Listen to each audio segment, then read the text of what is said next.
হরি হরি, রাধে রাধে। শুভ দুপুর বন্ধুরা। রোদ ঝলমলে আবহাওয়া, এখন একটু মেঘলা করেছে।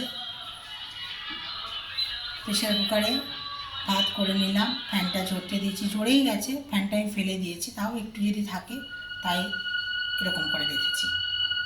উল্টে পাল্টে রাখতে হয়, ওই কাটারটা আর উপরের ক্যাপটা খুলে নিয়ে দুদিক করে ফ্যানটা ঝরতে দিতে হয়।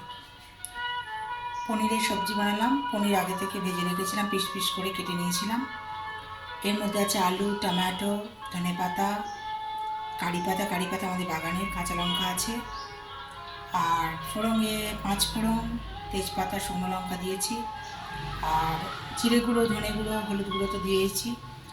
চিনি আমি দিইনি, দিতে পারেন আপনারা। লবণ দিয়েছি, আন্দাজে দিয়েছি, গোবিন্দের সেবায় লাগবে, আর শেষে ঘিটা দিয়ে দিয়েছি। আর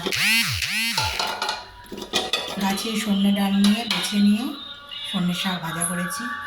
এত কচি আলাদা করে সেদ্ধ করতে হয়নি, একটু খাবার সোডা দিয়ে দিয়েছি। আপনারা চাইলে আলাদা করে সেদ্ধ করে নিতে পারেন, সেদ্ধ করার সময় একটু খাবার সোডা দিয়ে দেবেন। ফোড়নে শুকনো লঙ্কা দিয়েছি আর লবণ দিয়েছি আন্দাজে, চিনি কিন্তু দিইনি, চিনি দিতে পারেন।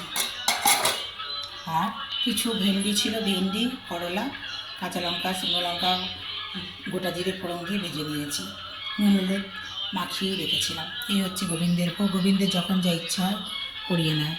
আর হ্যাঁ, পনিরের সবজিতে আদা বাটা দিয়েছি। ভালো থাকবেন বন্ধুরা, আনন্দে থাকবেন, সুস্থ থাকবেন এবং শান্তিতে থাকবেন। শান্তিতে থাকাটাই হচ্ছে বড় কথা।